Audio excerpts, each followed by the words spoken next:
สบายดี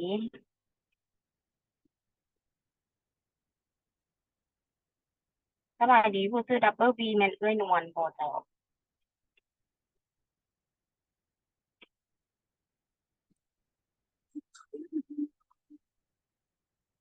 ฮัลโหลฮัลโหลเจ้าสบายดีดับเบิลบีเป็นทีมงานนักแปลเด้อเจ้าโอ้อ๋อโดยโดยโดยอันแป๊บหนึ่งเดี๋ยวเขาฮ้อนของการแล้วเดี๋ยวเขาแอดเข้าเป็นอันนั้นผู้แปะเด้อกำเจ้าลังขัอันบรถโดยตัวแอดผู้แปลไม่รบกวนแอดตัวแอคเคาท์ที่ว่าอินเทอร์พ e เตอร์ลาวได้โอเคเดี๋ยวจะเข้าฮ้อนของการประมาณอีก5 นาทีเจ้าขอบใจ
สบายดีไอ้นวล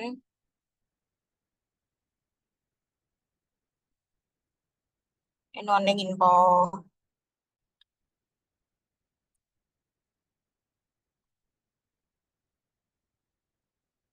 ไอ้นวลรบกวนเปิดไมค์เด้อสบายดีสบายดีเทสเทสได้ยินเสียงผู้แปลภาษาบ่โดยได้ยินแล้วเดี๋ยวจังไหนเจ้าเอาฮ้อนของการเขาแอดเข้าเป็นโอเคเจ้าเจ้าขอบใจไอ้นวลยังบ่ได้ยินเด้อเสียงบ่ฮู้ว่าเป็นน้ำไมค์อยู่คอมบ่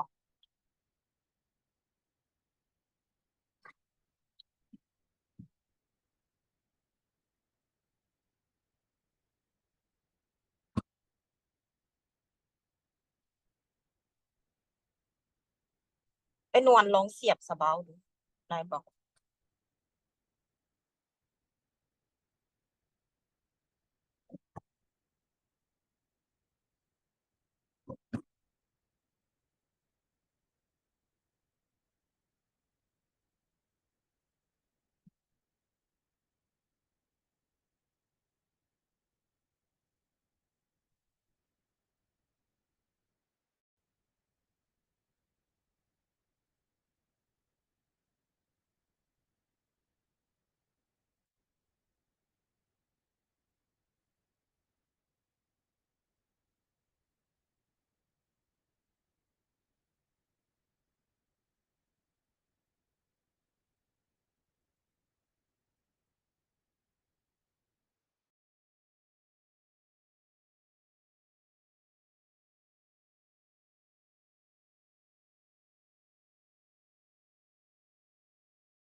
ฮัลโหล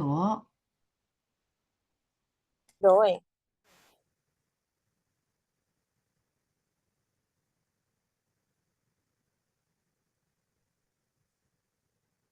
ไอ้นวลลองไอ้นวลลองทัดเสียงเลยก็ได้ ในแปะกับเขาดีเนาะ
บ่ได้ยินเสียงเลยว่ะ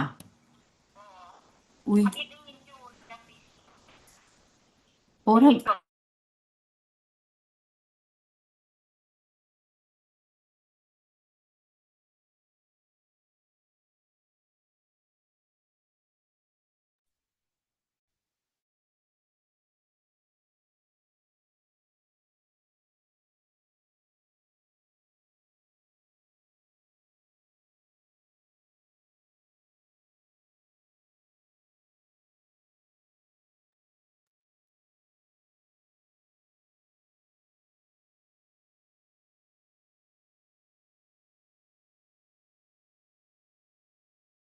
สต็อปแล้ว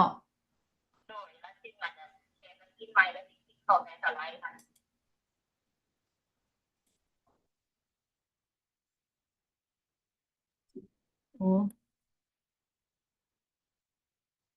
อันนี้ไงวันนี้ โหอันนั้นเพิ่นมีปัญหาเรื่องไม้หน่อยหนึง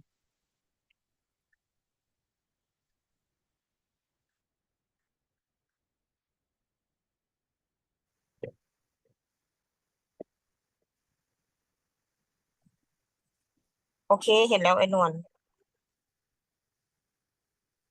แต่ว่ายังบ่ได้ยินเสียงเลย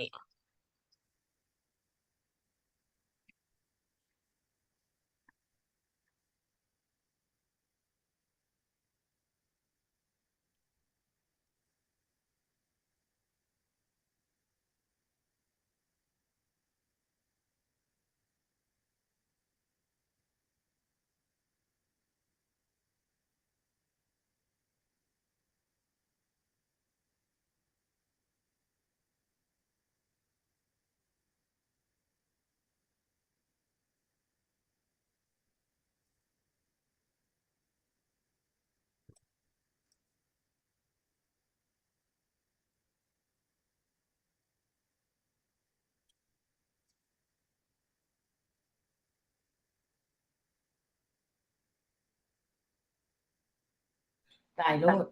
บ่หยิบ ได้ นะ แล้ว ค่ะชัดสิ ได้แล้ววะ บ่ชัด ได้ยินเสียงอะไรแล้ววะขัน โดยได้ยินแล้ว วันนี้เบิ่งเด้อคลิกนี่ไปนี่บ่ไปบ่ บ่เห็น บ่ อัน หยิ นั้ บ น บ่ เอื้อง ชัดนิ้วไหนเลยดูบ่จริง แชร์สกรีนน่ะไปบ่ ถ้ามีอันนี้มีอีกก็ซั่นสิตัวอาจารย์ก็บ่ซักมันไม่ดอกเตอร์สุกัดอยู่นอนที่สุกเตอร์นี่เสียงเปิดตัวเดียวเมื่อกี้ เอามาให้แชร์ก่อน เปิดตัวนี้เอาน่ะแท้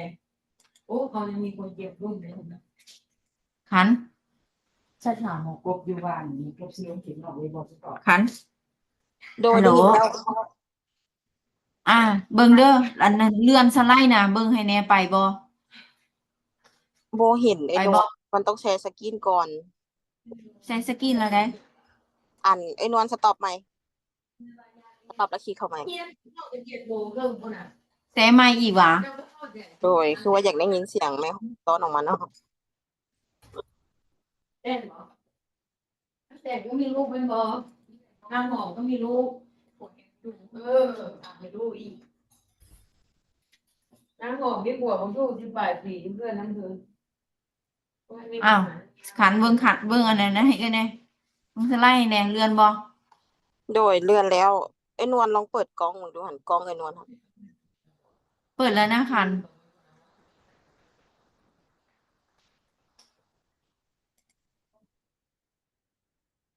กล้องไอ้นวลเลย กล้องก็เปิดแล้ว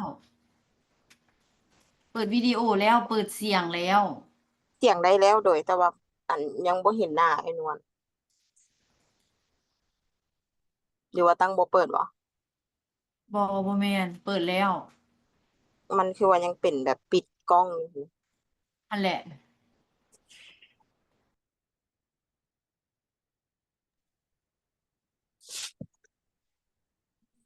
สต็อปวิดีโอรีเนม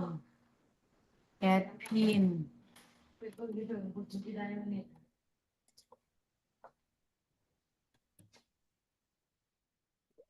แอดพินนี่ไปไว้ไหน เราก็ได้ใส่ตัว ได้บ่คัน ก็เห็นใบมากแล้วที่บ่ได้ใบที่บ่ เข้าเป็นเบ็ดดูกดได้เลย ก็ตกเลยถ้าทึกออกก็พยาบาลเป็นใส่บ่เห็นหนูได้แต่มันเอาอยู่บ่มี แต่สไลด์ยังเห็นอยู่อ่ะ บอกว่า โดยอันไอ้นวลอาจจะได้แยกออกมาเลยเพราะว่ามันมีเสียงรวมกันนะ ตุลาไม่ออกไป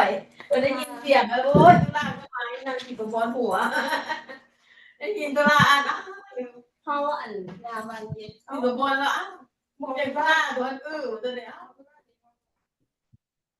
ไอ้นวลมีห้องอันเห็นเรียกเดียวบ่ ตอนนี้เขาเจ้าบ่ทันได้ออนไลน์จังหน่อยเขาเจ้าก็มิดให้ดอก โอเคย่านว่า บ่เขาบ่รู้มันกันดอก แต่ว่ากล้องนี่มันเปิดบ่ได้นี่ ตู้ยี่ห้อหัวซีดลืมถ่ายไว้เมื่อวานไปลง เมื่อมันเกตเพื่อมันเล่นนะห่ำมันตีขามันต้องเล่น มั มัน น ใส่ ใส่ เก เก อ อ ร์ ร์ อยู่11 โมงเพิ่งออกมาเล่น ก็เล่นนี่แหละ จังได๋วะ หลอดใส่มันไม่รู้ว่า แต่วิดีโอก็เปิดแล้วได้ ตอนที่เห็นเขาให้มันจะเป็นซ้อมเขาเลาะห้อง นี่ตุ่นเนาะแล้วมันไม่เห็นเป็นไงมันเป็นไร มันเหลือแล้วให้ มันตุ้ยเดี๋ยวดูละเอาเห็นบ่อายุ4 ปีกับ6 ปีตัว43 โล4 ปี 14นี่แหละ38 43 โลหมดตู้อยู่บ่นุ่งท่งแลเลาะหันด้วย ไซเปอร์ค่ะนะไซเปอร์ค่ะนะ อันตุลามาเบิ่งอันนี้ให้เอ้ยดูเป็นหยังฮู้บ่ขึ้น แต่สกรีนล่ะ ยังได้ยินเสียงอยู่เนาะค่ะเนาะ โดยเสียงได้ยินของฟ้าก่อน วิดีโอเอ้ยก็เปิดแล้วได้แต่ว่ามันบ่ขึ้นเฮ็ดจังได๋ ตอนนี้เน็ตศูนย์เข้าก็ได้เลยตั้งค่า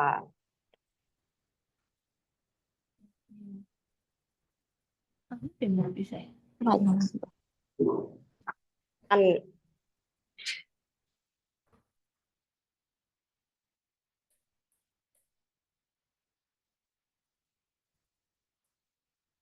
คือบ่เห็นบนหน้ากล้อง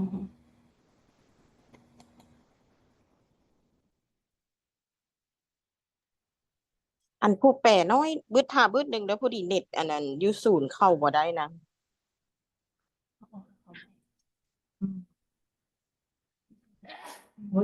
สต็อปก่อนสต็อปแชร์สกรีนก่อน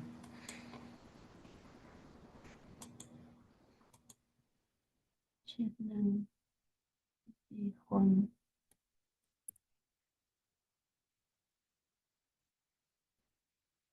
ลองพี่บอก นี่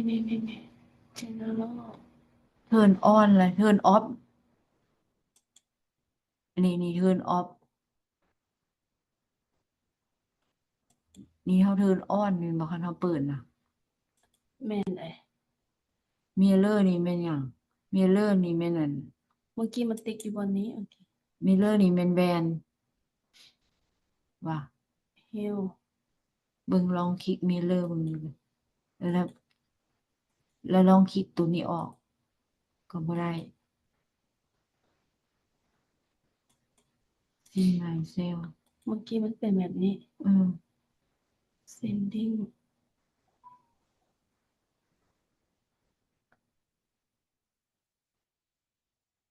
ไม่ใช่หูเก้า ลองเบิ่งแบ็กกราวด์ดู ไปเก้านี่เขา โอ้ใส่พื้นหลัง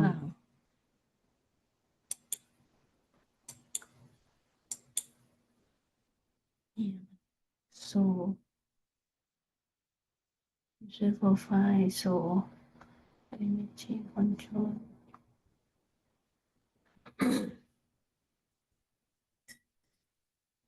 รวมน้อยเมื่อนั้นเพิ่นก็บอกว่าแห้งเป็นแต่น้อยให้ใส่กล้องประเมิน นี่นี่ อันนี้เอาสต็อปไว้ตัว เพ นี้ ราะว่ามีหลายบอร์ดนั่นจะต้องความแล้วเอามาต้องว่าจัดตั้งตัวที่เห็นแล้วเนาะ ถ้าคันเฮาคลิกตัวอื่นนี่มันสิเป็นจังไดบ่ลองตัวนี้ ตัวนี้เป็นชื่อแม่นบ่คลิกตัวนี้ดิ อันนี้มันอย่างมาควยมาทางนี้อยู่ นั่นแหละ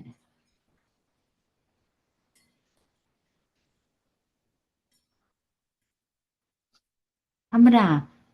เปิดก็มอดวิดีโอมันอยู่นี่แล้วจบนะ คันวิดีโอเปิดบ่ได้เฮ็ดจังไดบัดนี้ ยอม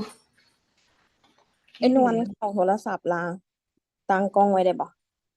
ให้เห็นหน้าเธอ ให้เปิดลิงก์ในโทรศัพท์อีกว่ะ หรือว่านวลบ่อยากโชว์เพราะว่า ก็บ่ได้มาให้ในเรื่องโซหรือบ่โซแต่อยู่นี้มันโซบ่ได้ โดย โซ ก็อาจ ก็บ่ได้เป็นพี่สั่ง โอเค ตัวก็ดีแล้วเราจะเห็นนู่นเห็นน้อย หัวลูกค่อย แล้วเบิ่งรูปในโทรศัพท์เอาสิว่ะ เพราะว่าอยู่คอมนวลบ่ได้เด้ แล้ววันนี้ปิดเสียงในโทรศัพท์เนาะ โดยปิดเสียง เดี๋ยว ใน ลองก่อนนะจักหน่อยหมอนี่เขาเจ้าก็ลง OPD แล้วมันก็มีแต่เอื้อย น่าจะลงดอกกันได้คือมันจะเข้า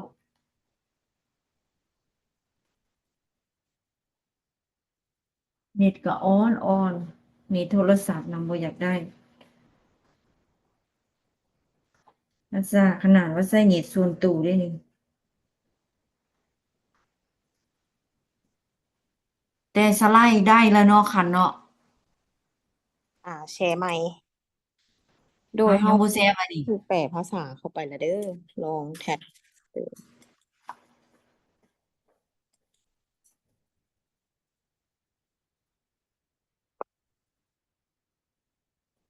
โอเค ได้เนาะ โดยได้ละ ได้เนาะ โดย ไปเนาะ โอเค ในแปลภาษาลองแท็บภาษาอังกฤษในอยครับ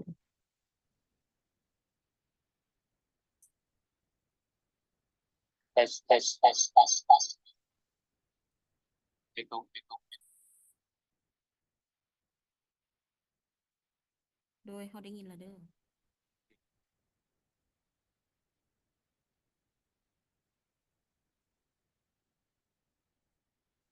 ไอ้นวลลองแทสเสียงแล้วให้อันไหนแปะลองแปะเบิ่งตึง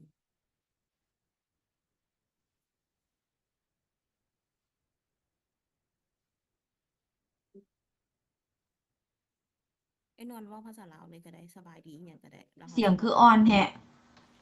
เมื่อกี้นี่เสียงบักดัง บ่เขาเปิดอยู่ในคอมไอ้นวลลองเว้าหวันแทสเสียงสบายดีอิหยังก็ได้แล้วเขาสิลองฟังอยู่ช่องภาษาอังกฤษเบิ่ง ๆว่าจังได๋ก็คัน โอเคได้ยินแล้วช่องภาษาอังกฤษโอเค สมุดตัวใหญ่แท้ โอเคได้ยินแล้ว อ่ะ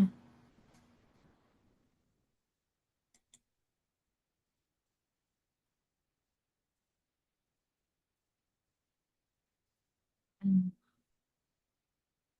ตอนนี้บ่เห็นสไลด์แล้วแม่นบ่ เห็นอยู่แล้วนวล เลื่อนนี่เห็นบ่ เห็น แต่มันบ่เป็นแชร์สกรีนแม่นบ่บ่เต็มจอแม่นบ่ แม่นบ่เต็มจอ แนวนี้เต็มจอแม่นบ่ โดยเต็มแล้ว เออให้เอ้ยเฮ็ดจังไดก็ ลองแทสเสียงลองแนะนำตัวเองเบิ่งล่ะเขาสิลองฟังอยู่2ภาษาอังกฤษเบิ่ง เจ้าสบายดีข้าพเจ้าชื่อสุภพรหลวงดวงสิทธิเดชได้ยินบ่ โดยโอเคได้ยินละได้เนาะได้ไปเนาะโอเค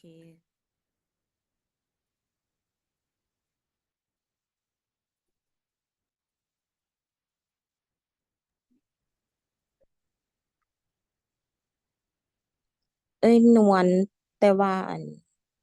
กล้องนี่บ่ได้เนาะ แม่นตอนนี้กำลังเข้าในโทรศัพท์แต่เข้าในโทรศัพท์ก็คือบ่ได้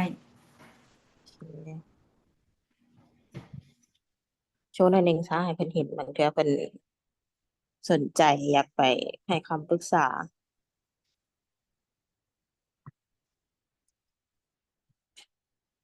เข้าในโทรศัพท์ก่อนในบ่ได้ ถ้าไปสิแล้วอยากเข้าฟังได้เข้าบ่ได้ลงทะเบียนก็บ่มีอีเมลเลยว่า ไป อีนางอีหยังอมรจิตนะบอกมันเนี่ย บ่ลงในลิงก์ที่ข่อยส่งให้หั่นเด้ คลิกในลิงก์เลยเนาะ เออ คลิกอยู่ในลิงก์เลยน้องคลิกอยู่ในลิงก์เลยแปลว่าน้องๆสนใจเข้าฟังได้เด้อไปเขียนลงไปที่ในกลุ่มเด้น้องสนใจเข้าฟังนำได้เด้อ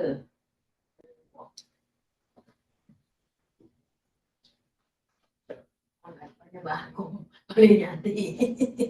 ไปกระเขียนต้อยลงไปอีกน้องๆสนใจเข้าฟังนะ เอาขันยังอยู่อ่ะ โดยไอ้นวล ลิงก์ที่เจ้าส่งให้นี่มันคือเปิดบ่ได้ ลิงก์ตัวไหนลิงก์ซูมบ่ ลิงก์ซุ่มตัวที่เจ้าส่งลงกลุ่มอันนั้นมันลี่หั่นน่ะ ตัวใดอยากให้ส่งให้ใหม่ เขาก็เปิด ล้านตีตัวนั้นหันเป็นนั่นลงทะเบียนตี โอ้ โอ้ต้องได้ลงทะเบียนมา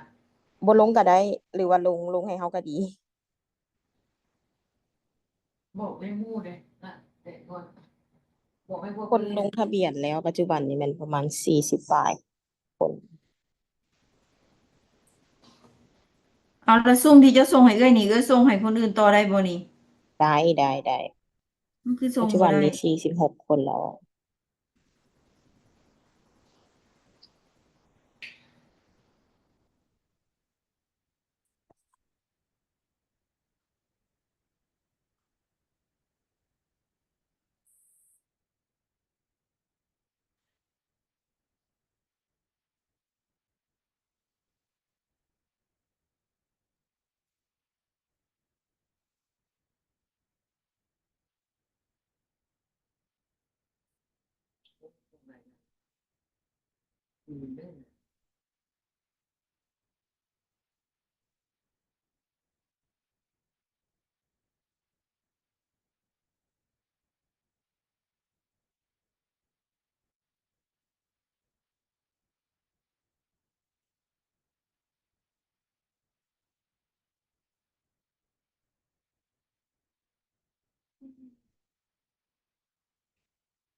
หลายประเด็นตอนนี้นะคะให้มานั่งเขียนใส่ตู้บอก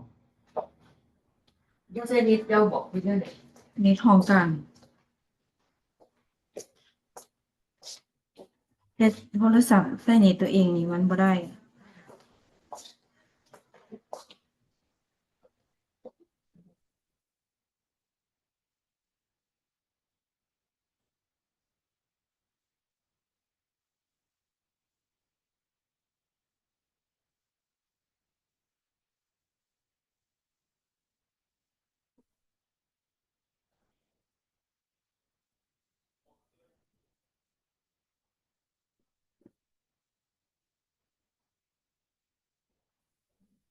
แต่ว่าบ่ได้ใช้เน็ตห้องก็บ่ได้ใช้ Wi-Fi นะ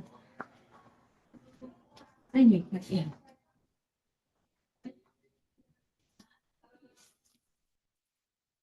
เปิดประตูพวกนั้นยังเซลก็หอน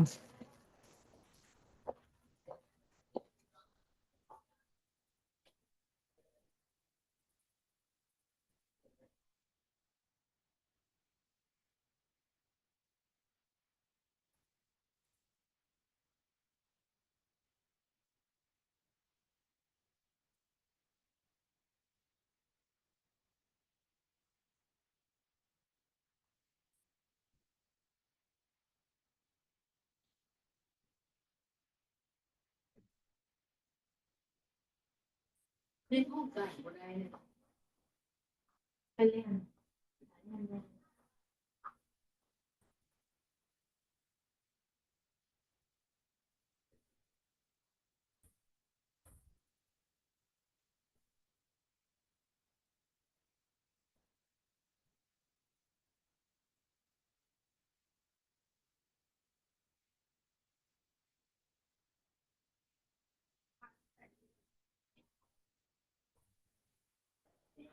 ทับแซ่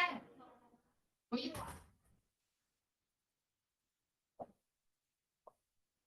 ไม่เป็นไรเพราะเป็นคนอ่านประตูแล้วพอว้ายตกใจเจ็บท้องวันไปเลยเจ็บท้องพรุ่งนี้ชื่อว่าเองพรุ่งนี้กระแจงบ่มีกระแจงก็ให้ตัวเองปิดประตูละประตูอันนี้เขาจะค่อนๆแบบปิดล็อกคือรู้สึกบ่อยู่นี่แหละ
ใ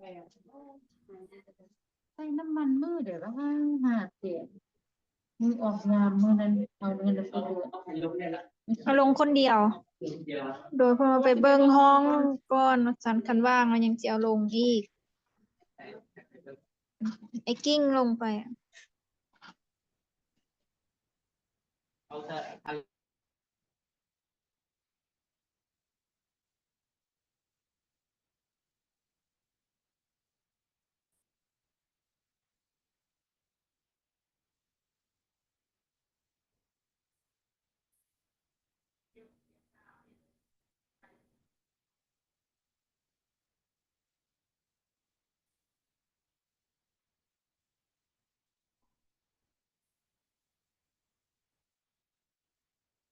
น้ำตาลอยู่บ้านติดตามน้ำตาลอยู่บ้าน ก่อนอาหารและหลังอาหาร2 อาทิตย์เนาะอันนี้ก็ถือว่าเป็นประโยชน์หลายทั้งบุคลากรแพทย์แล้วก็ทั้งตัวแม่หญิงถือผ้าและต่อมาแล้วแม่นข้าพเจ้าขออนุญาตเนาะนำเสนอเรื่องจุดประสงค์เนาะจุดประสงค์ของไทเฮานี่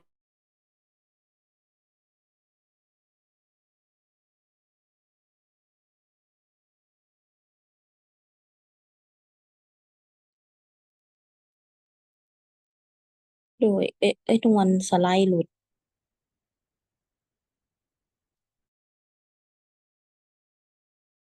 อันอินเทอร์เน็ตเราหลุดเลยหันเรือเบิ่งนั่นน่ะต้องได้ส่งข้อความหาเรา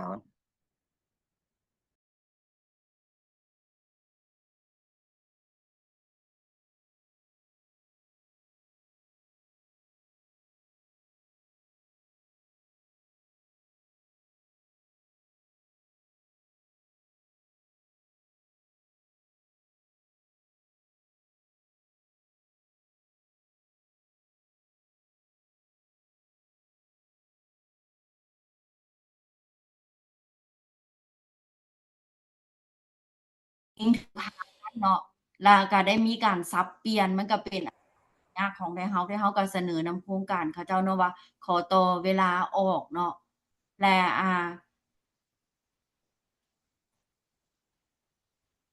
อันนี้แม่นวิธีการข ส อง บาย ไท ดี เจ้า เมื่อกี้นี้เน็ตเอ้อยน่าจะหลุดไปประมาณนาที2 นาทีพุ่นน่ะรบกวนแชร์หน้าจอใหม่แล้วก็เว้าคืนหน่อยหนึงได้บ่ เจ้า ฮอดตอนจุดประสงค์เด้อ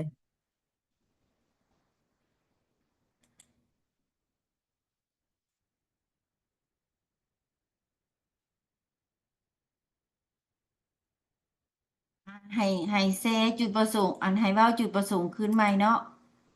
แม่นละเจ้าฮอดอันจุดประสงค์แล้วพอดีอันเสียงเจ้ามันก็ตัดไปเลยนะเมื่อกี้นะ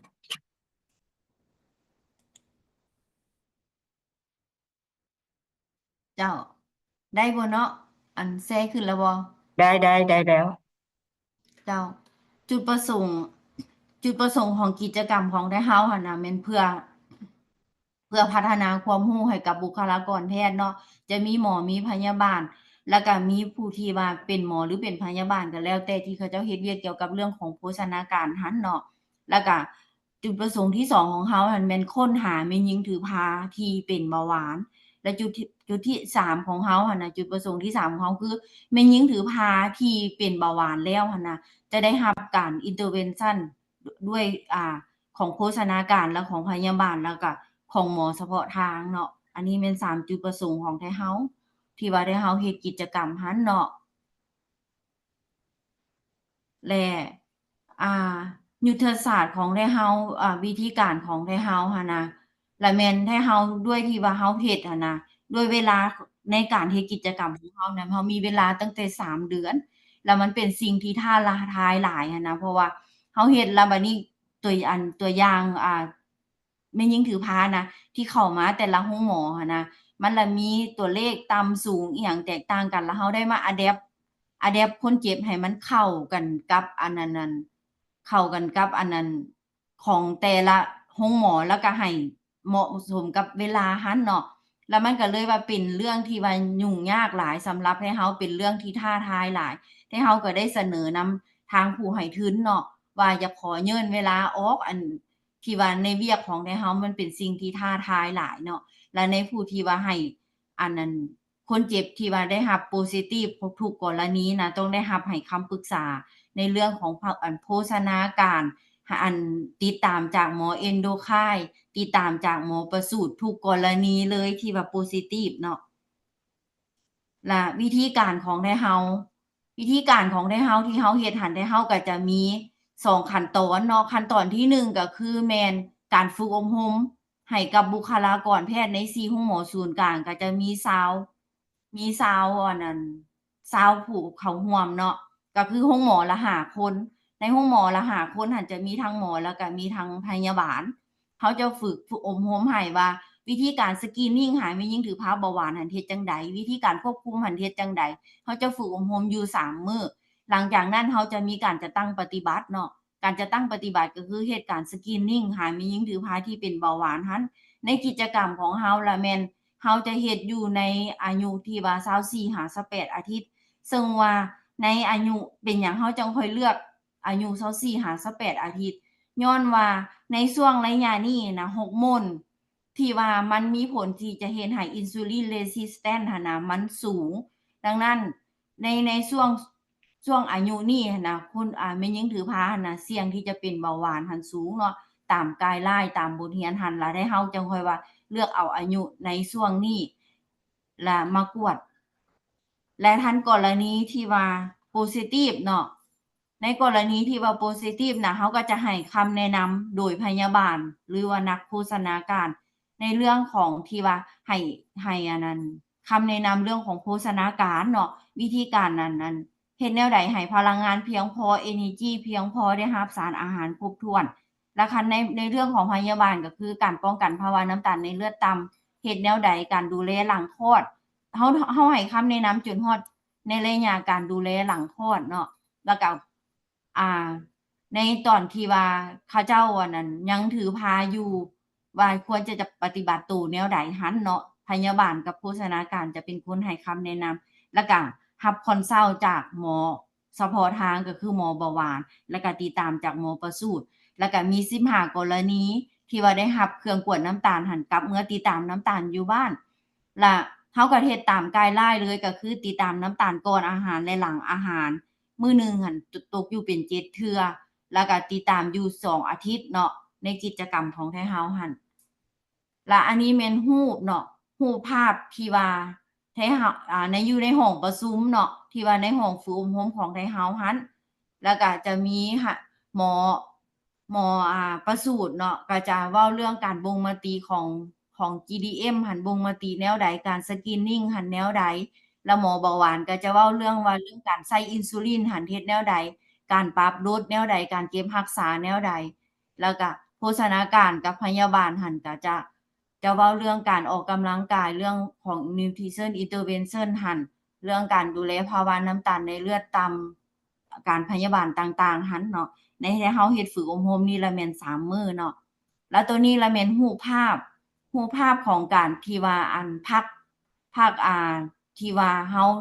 เฮ็ดทดลองเฮ็ดภาคแสดงเนาะก็จะมีเป็น case study ขึ้นนำเสนอสนทนากลุ่มแล้วก็สมบัตินั้นอิหยังก็บทบาทสมมุติเนาะว่ากรณีที่ว่าแม่หญิงถือพาเข้ามาแล้วมีปัญหาแนวใดแล้วเฮาจะให้คำแนะนำหั้นแนวใดเนาะแล้วก็จะมีสาธิตวิธีการกินน้ำตาลแล้วก็สาธิตเรื่องการใส่อินซูลินแล้วก็จะมี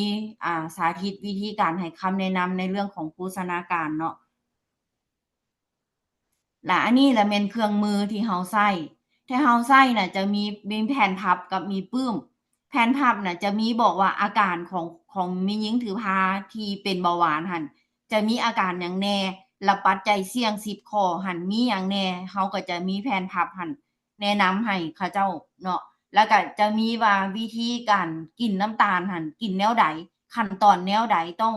ปฏิบัติตัวแนวใดในการกินน้ำตาลเพื่อจะบ่งมติหั่นแล้วเฮาก็จะมีปื้ม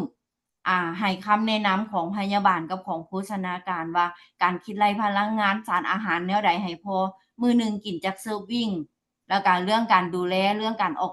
อกกำลังกายการดูแลหลังคลอดเฮาก็จะมีปื้มให้กับแม่หญิงถือพาหั้นเนาะ แล้วก็ให้คำแนะนำแล้วก็ให้เอาปื้มไปอ่านเองอยู่บ้านนำเนาะและอันนี้แม่นวิธีการที่ว่าเฮากวนน้ำตาลหั้นวิธีการกวนน้ำตาลก็คือเฮาจะให้แม่หญิงถือผ้าหันอดอาหาร8-14 ชั่วโมงแล้วเฮาจะเจาะเลือด หลังจากนั้นเฮาจะให้กินน้ำตาลเฮาจะให้กินน้ำตาล75 กรัม น้ำตาล75 กรัมนี่บ่แม่นน้ำตาลทรายบ่แม่นน้ำตาลแบบเฮามีอยู่ในท้องตลาดเนาะเป็นน้ำตาลโซลูชันสำหรับบ่งมาติให้แม่หญิงถือผ้าที่เป็นเบาหวานหั้นหลังจากกินน้ำตาลแล้ว1 ชั่วโมงหา 2 ชั่วโมงแล้วแม่นเฮาจะกวดเลือดเบิ่งอีกเนาะราคาน่ะแม่นเฮาอิงตามไกด์ไลน์ของ WHO กับของอันที่ว่ากรมปีนปัวเนาะของกระทรวงสาธารณเฮาหั้นแล้วเขาเจ้าตั้งเอาค่าที่ว่าตอนอดอาหารหั้นล่ะแม่นหลายกว่าหรือเท่ากับ92 1 ชั่วโมงหลังกินน้ำตาลล่ะแม่น180ใหญ่กว่าหรือเท่ากับ180ละ2 ชั่วโมงหั่นล่ะแม่นหลายกว่าหรือว่าเท่ากับ153ถ้าว่ามีค่าใดค่าหนึ่งอยู่ในนี้ที่ว่ามันสูงกว่าถือว่าผู้นั้นถูกบ่งมาติว่าเป็นเบาหวานในเวลาถือผ้าอันนี้แม่นรูปที่ว่าแต่ละโรงหมอเนาะเขาเจ้าว่าให้กินน้ำตาลเนาะอันนี้แม่นมันจะมีอยู่ในปื้มให้คำแนะนำเนาะวิธีการคิดไล่พลังงานว่าจะไล่พลังงานแบบใดเนาะแล้วตัวนี้จะแม่นถ้าไล่พลังงานออกมาแล้วตกเป็นพลังงานจากแคลอรี่มันจะแบ่งออกมันจะมีตารางให้เฮาเลยเนาะว่าจะต้องกินข้าวจากเสิร์ฟวิ่งโปรตีนจากเสิร์ฟวิ่งผักเท่าใดไขมันเท่าใด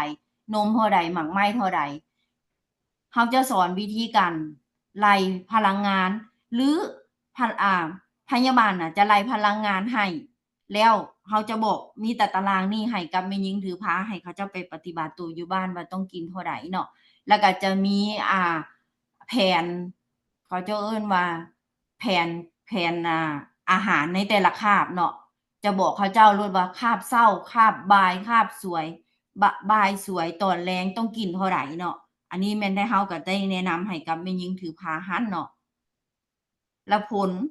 ของการที่ว่าเฮาเฮ็ดกิจกรรมเนาะอันนี้แม่นผลที่ว่าประเมินความรู้ก่อนกับความรู้หลังเฮาประเมินความรู้ก่อนเฮาเห็นว่าบุคลากรแพทย์แห่งของในเฮานะใน4โรงหมอศูนย์กลางน่ะ 85% น่ะมีความรู้เกี่ยวกับเรื่องของโภชนาการในแม่หญิงถือผ้าหั่นน่ะต่ำกว่าครึ่งหนึ่งถึง 85% เนาะคะแนนเฮาเต็มน่ะแม่น200ต่ำกว่า100น่ะมีถึง 85% หลังจากเฮาฝึกอบรมแล้วเห็นว่ามีความรู้เพิ่มขึ้นกายครึ่งหนึ่งเนาะและอันนี้แม่นผลค่าเฉลี่ยเนาะค่าเฉลี่ยว่าแม่หญิงถือผ้าที่ว่ามีน้ำหนักก่อนที่จะเข้ามาถือผ้าหั่นน้ำหนักเฉลี่ยของเขาเจ้าใน600กรณีหั่นล่ะแม่น58กิโลความสูงหั่นล่ะแม่น1.60 และน้ำหนักที่มื้อที่เขาเจ้ามาเข้าร่วมนำได้เฮามาเข้าร่วมกินน้ำตาลนำได้เฮาหั่นล่ะแม่นน้ำหนักเฉลี่ยหั่นล่ะแม่น62กิโลและ BMI ล่ะแม่นดัชนีมวลกายเนาะจะมี BMI อยู่ 22.7 กิโลต่อเมตรสแควร์เนาะต่อเมตรกำลัง2แล้วก็อายุเฉลี่ยอายุถือผ้าเฉลี่ยเนาะจะแม่น26อาทิตย์กับ2มื้อเนาะอันนี้แม่นผลของการกินน้ำตาลของการกวด OGTT หั้นเนาะล่ะเฮาพบว่าทั้งหมดแม่หญิงถือผ้า600กรณีนะพบถึง 22% ถือว่าพบหลายที่สุดเลยตั้งว่า22และจากสถิติของที่ว่าข้าพเจ้าไปเอาเนาะจาก4โรงหมอศูนย์กลางในปี2022ปี2022เนาะกิจกรรมเฮาแม่นปี2023และคือซึ่งโรงหมอ4โรงหมอศูนย์กลางนะบางโรงหมอก็บ่ได้เฮ็ดเป็นรูทีนเนาะบ่ได้เฮ็ดเป็นประจำแต่บางโรงหมอเขาเจ้าก็เฮ็ดเป็นประจำและสถิติที่เฮาได้จาก4โรงหมอที่ให้ข้อมูลเฮามาหั่นน่ะข้อมูลสถิติเขาเจ้าก็บ่ได้แน่นอนเนาะเพราะว่าเขาเจ้าบ่ได้เฮ็ดเป็นประจำมันก็เป็นตัวเลขคาดคะเนมีแต่ 5.6% แต่บัดเฮามาเฮ็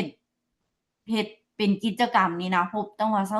22% และในไกด์ไลน์ที่เฮาเห็นในเอกสารที่เขาเจ้าตีพิมพ์หั่นน่ะส่วนหลายก็จะเห็นอยู่ประมาณ10 ปลายเปอร์เซ็นต์ 10% 11% อยู่บ้านเฮาถือว่าเห็นหลายเนาะอันนี้ละแม่นค่าเฉลี่ยเนาะของระดับน้ำตาลในเลือดที่ว่าเฮาให้เครื่องกวนน้ำตาลแม่หญิงถือพาใน125กรณีเฮ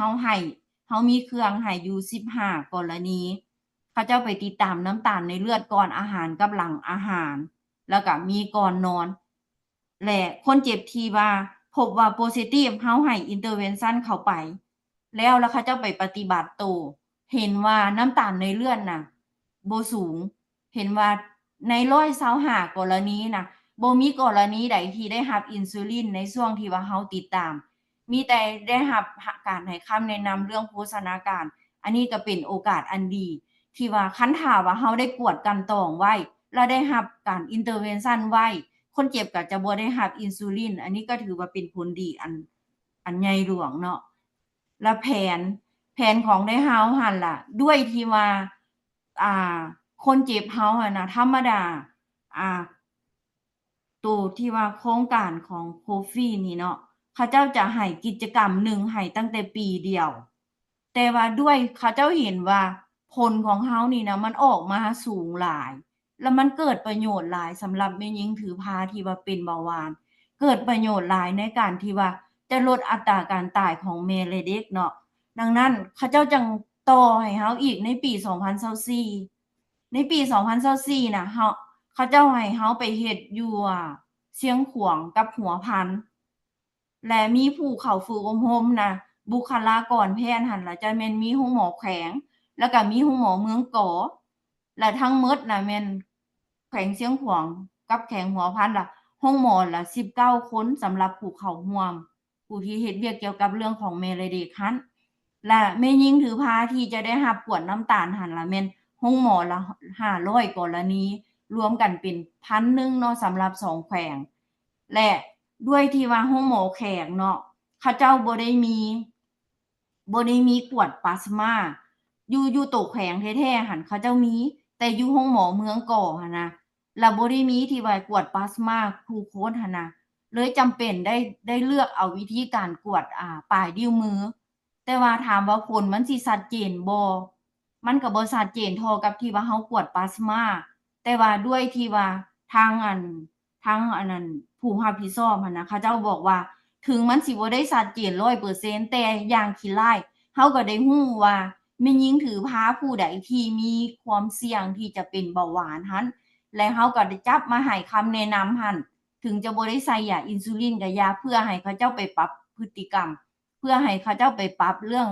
อาหารการกินของเขาเจ้าเพื่อป้องกันบ่ให้เกิดอาการแทรกซ้อนตอนหลังเกิดแล้วก็บ่ให้เขาเจ้าเสี่ยงที่จะเป็น complication หลังเกิดหรือตอนในเวลาเกิดหั้นเนาะดังนั้นเพิ่นก็เลยว่าบ่มีเครื่องกวดพลาสมาก็อย่าได้กวดปลายนิ้วมือก็เอาหั่นนะก็จะได้ให้คำแนะนำดังนั้นจังว่าปี2024นี้ให้เฮาก็ได้รับโอกาสที่จะต้องไปฝึกอบรมแล้วก็แม่หญิงถือพาก็จะได้มีโอกาสหั้นเนาะแล้วก็วิธีการของเฮาก็จะเฮ็ดคือกันกับปี2023เนาะแต่ว่าปี2024นี่แหละมีแม่หญิงถือพาที่จะได้น้ำตาลไปติดตามอยู่บ้านหั่นประมาณ20กรณีเนาะแล้วได้เฮาก็ทางทีมงานได้เฮาที่ว่าได้เฮ็ดกิจกรรมตัวนี้นะถ้าเฮาก็ได้เสนอที่ว่าข้าพเจ้าอยู่ในโรงหมอนี่ข้าพเจ้าก็เสนอในกล่องประชุมก็เสนอไดเรกเตอร์ข้าพเจ้าก็เสนอเนาะคืออยากเฮ็ดให้มันเป็น routine หั้นนะเพราะว่าเวียกงานตัวนี้น่ะมันสำคัญหลายนะโรงหมอโมโหสถแท้เฮาหั่นน่ะก็เฮ็ดแต่ก็ยังบ่ได้เป็นแบบ routine แท้ๆหั่นนะเฮาก็เสนอทางโรงหมอโมโหสถนี่เฮาก็เสนอและทางที่ว่าเฮาพ้อทางกลุ่มปิ่นป่วนน่ะแต่เฮาก็ได้เว้าเรื่องนี้ให้ทางคณะรับผิดชอบของอันนั้นพยาธิที่บ่ติดต่อหั่นนะที่เขาเจ้ารับผิดชอบแต่เฮาก็ได้เล่าให้เพิ่นฟังเนาะเพื่ออยากให้เพิ่นไปพิจารณาอยากให้เพิ่นให้เพิ่นได้จัดตั้งปฏิบัติเพื่อให้มันเป็น routine หั่นนะเนาะอันนี้ก็เฮาก็ฝากไว้ทางการนำเนาะว่าอยากให้มันเป็น routine เพื่อให้มันได้ลดอัตราการตายของแม่และเด็กหั้นเนาะแล้วที่เฮาก็มาฮอดนี้ข้าพเจ้าก็การนำเสนอก็เบิดเพียงเท่านี้เนาะแต่เฮาก็ขอบใจนำทางผู้เข้าร่วมที่ว่า4โรงหมอศูนย์กลาง แล้วก็ขอบใจทั้งแม่หญิงถือผ้าที่600กรณีหั้นเนาะแล้วก็ขอบใจทั้งผู้สนับสนุนที่ว่าได้ให้โอกาส แล้วก็ได้ให้แม่หญิงถือผ้าเฮาที่ว่าเขาเจ้าบ่มีเงื่อนไขหั้นได้มีโอกาสได้กวดกันตองหาแม่หญิงถือผ้าเบาหวานหั้นมาฮอดนี้การนำเสนอของข้าพเจ้าก็เบิดเพียงเท่านี้เนาะเจ้าขอขอบใจ เจ้าท่านใดมีคำถามก็ขอเรียนเชิญเลยเนาะเจ้าขอบใจ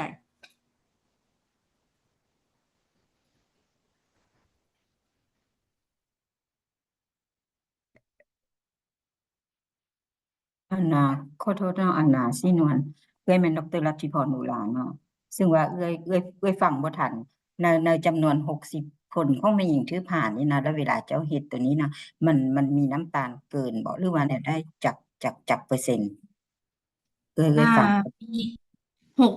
600กรณีหันมีผู้ที่ว่าเป็น positive หันนะ125กรณีไล่เป็นเปอร์เซ็นต์แล้วน่ะตกอยู่22% อ๋อจะ2%อืม โดย เจ้าอันในความเป็นจริงตัวเจ้าเว้านี่นะมันก็มีประโยชน์หลายที่สุดเนาะดังนั้นก็เห็นดีแล้วว่าเราจะต้องผลักดันให้แก่อันผู้เพิ่นรับผิดชอบโดยเฉพาะมันกรมปิ่นปัวบ่หรือว่าศูนย์แม่และเด็กหรือว่าศูนย์โภชนาการมันต้องได้มีการร่วมมือกันเนาะเพื่อว่าให้เบิ่งพัฒนาไกด์ไลน์อันใดอันหนึ่งขึ้นมาคันเฮาสิเว้าเฮาคิดแต่ว่ามันแพงอันน่ะเนาะมันก็จะบ่ได้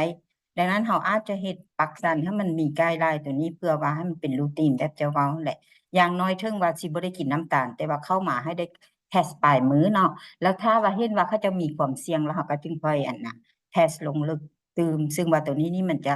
ช่วยชีวิตของอันน่ะแม่หญิงถือผ้ากับเด็กน้อยขึ้นหลายเนาะอันนี้ก็เป็นกำลังใจช่วยเนาะถือว่าเป็นประโยชน์หลาย หรือว่าบรรดาองค์การจัดตั้งสากลที่ว่าเขาเจ้าเข้าร่วมมื้อนี้ถ้าว่าเขาเจ้าเห็นว่าโอ้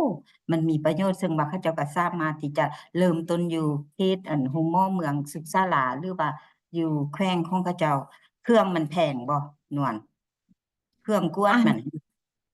บ่อาจารย์มันกวดอยู่ในห้องแลบธรรมดา อ๋อก วด ธรรมดาของเฮา อาจารย์ อืม โดยมีแต่เฮาซื้อน้ำตาลมาแล้ว น้ำตาลน่ะมันจะมีระดับแพงกับระดับถูกเนาะตัวเป็นน้ำหั่นมันก็จะค่อนข้างแพงตัวเป็นฝุ่นหั่นมันก็จะถูกแล้วเฮาก็จะมาให้เขาเจ้ากินอยู่75กรัม แล้วก็จะกวดเลือดอยู่3ครั้ง อืมซึ่งว่าตัวนี้หลังที่เขาก็ว่าอาจจะแม่นให้เขาเจะอันทำอิฐเขาก็บ่ทันได้กวดอันเทสปลายมือเทื่อเขาก็ใช้ BMI แบบเขาเคยเรียนเคยสอนกันเนาะหลังจากเขาใช้ BMI ถ้าว่า BMI เราเกินสิแล้วเขาก็มาเทสปลายมือถ้าว่าเทสปลายมือมันสูงสิเขาก็มาให้กินน้ำตาลเนาะเขาเฮ็ดเป็นระดับไปแบบนี้ก็คือสิดีอยู่เนาะ โดยมันมี1010ปัจจัยเสี่ยงเนาะ อืม ก็คือ1เคยมีประวัติว่าน้ำตาลในเลือด อืม สูงกว่า126มิลลิกรัมต่อเดซิลิตร อันที่1อันที่2กวดเหยี่ยวแม่หญิงถือผ้าทุกกรณีเขาเจ้ากวดเหยี่ยวอยู่แล้ว กวดเหยี่ยวแล้วเห็นว่ามีน้ำตาลในน้ำเหยี่ยวเขาเจ้าก็เป็นปัจจัยที่2อันที่3แล้ว BMI เกิน25 อืม และอายุอันที่4แล้วแม่นอายุกาย35และมีประวัติถือผ้าเป็นเบาหวานมาก่อน อันที่5เนาะอันที่6ล่ะมีประวัติพ่อแม่เป็นเบาหวานประเภท2อันที่7ล่ะแม่นมีความดันเลือดสูง อันที่8เคยเกิดลูกน้ำหนักเกิน 4,000 กรัม แล้วก็ประวัติอันที่9ประวัติลูกพิการมาแต่กำเนิดและอันที่10ละแม่นมีประวัติเด็กตายในท้อง อืม แต่แม่นมี10ปัจจัยนี่ละแม่นเฮาให้กินน้ำตาลเลย อืม โดย ก็ดีเนาะดีเลยบ่แม่นว่าผู้ใดเข้ามาเขาสิออโตเมติกเฮ็ดเหมือนกันนะเนาะเขาก็เบิ่งประวัติ แต่ว่าปัจจุบันนี้ในอันห้องกวดอันแม่หญิงถือผ้าปกติของเขาอะน่ะเขาก็ได้มีการอันนี้ก็กันตองเบิ่ง10อาการนี่ติ แม่ เขา น ก็ อ เฮ็ ยู่ ด ห้องหม แม่น อ บ่ เขา อ๋อ ก็แม่นกันกรอง โอเค และบัดนี้คือประกันหั่นแหละคุ้มครองตั้งแต่กวดน้ำตาล อ๋อ แต่สำหรับผู้น้ำตาลหั่นบ่ได้คุ้มครองแม่หญิง อื ถือ ม ผ้าหั่นแหละต้องได้จ่ายเอง และ อืม น้ำตาลหั่นแหละแม่นประกันคุ้มครองและแม่นทางประกันหั่นก็เฮาก็ใช้ประกันเนาะตัวเจาะเลือดอะเนาะ อืมคือเจ้าเฮ็ดนี่อันอยู่แขวงได้ก็ อันที่เฮาสิขยายออกไปนี่ละแม่นอันอยู่แขวงหัวพันกับเชียงขวางอาจารย์ เอ คัน อ ถ้าว่าโครงการเขาเจ้ามีแบบคืออาจารย์ว่าหั้นนะ แล้วให้เขาเจ้าเฮ็ดอยู่แขวงที่เขาเจ้ารับผิดชอบหั้นนะก็จะเป็นการดีหลาย เนาะ หั้นนะ มัน จ้ะ จะสวยกว่าเราเนาะแล้วในเฮ็ดที่ผ่านมานี่เราได้มีการส้มเทียบระหว่างโรงหมออยู่ในเมืองกับโรงหมออยู่ชนบทบ่หรือว่า อา เรา จารย์ บ่ได้ เขาเฮ็ดอันปี2023นะเขาเฮ็ด4โรงหมอศูนย์กลาง แต่ อ๋อ ว่าเชียงขวางกับหัวพันนี่แม่นแผนของปี 2024 2024และซึ่งยังบ่ทันได้เฮ็ดเทื่ออาจารย์ เราอยากรู้ว่า โอ้ คนอยู่ในตัวเมืองนี่มันสิมีความเสี่ยงสูงกว่าคนอยู่ชนบทบ่จังซี้เนาะ ถ้าว่าเราเบิ่งได้ตัวนี้มันก็ดีคือกัน เลยคันถ้าว่าโครงการตัวที่ว่าเฮาเฮ็ดอันมันรีพอร์ตที่ว่าเฮานำเสนอกันนี่นะคั อื นถ้า ม ว่ายังสืบต่อยังมีอยู่เนาะอาจารย์ ข้าพเจ้าก็ทางหลังจากที่ได้ผลแล้วนะข้าพเจ้าจะเอามาสุ่มเทียบให้เบิ่งว่า อื ใน ม แขวงหั้นที่ว่าเฮาไปกวด Rapid Test ในป อื ลาย ม มือหั้น อื กับ ม เทียบใส่ศูนย์กลางที่เฮากวดพลาสมาน่ะ มันสิมีค อื วามแต ม กต่างกันแบบใดอาจารย์? โอเค เข้าใจ ท่านอื่นมีคำถามยังบ่? เจ้าท่านอื่นเชิญเด้อ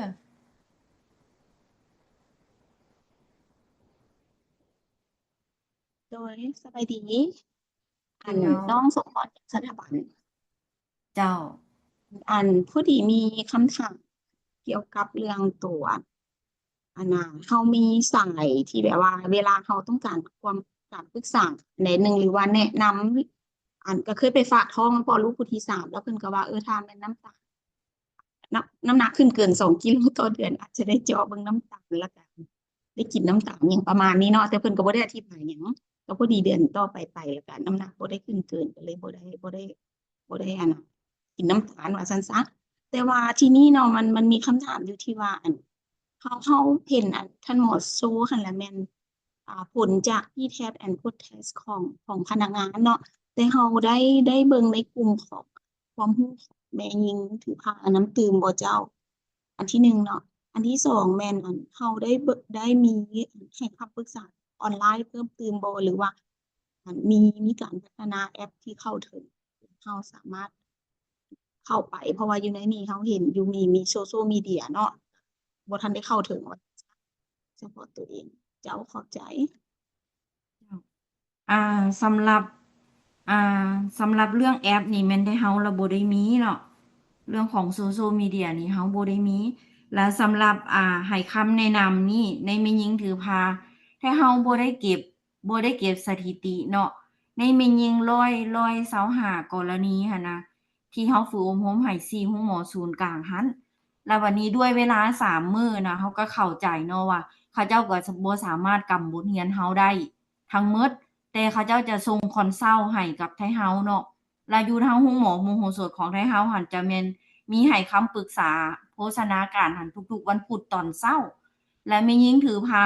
คือกรณีที่ว่า ระดับเบาบางบ่ หรือว่าอันนั้นที่ว่าเขาเจ้าเห็นว่า น้ำหนักเริ่มขึ้นแล้ว เขาเจ้าให้คำแนะนำ หรือว่าน้ำตาลที่ว่าเหน่งน้อยหนึ่ง เขาเจ้าก็ให้คำแนะนำอยู่ใน ANC หั้น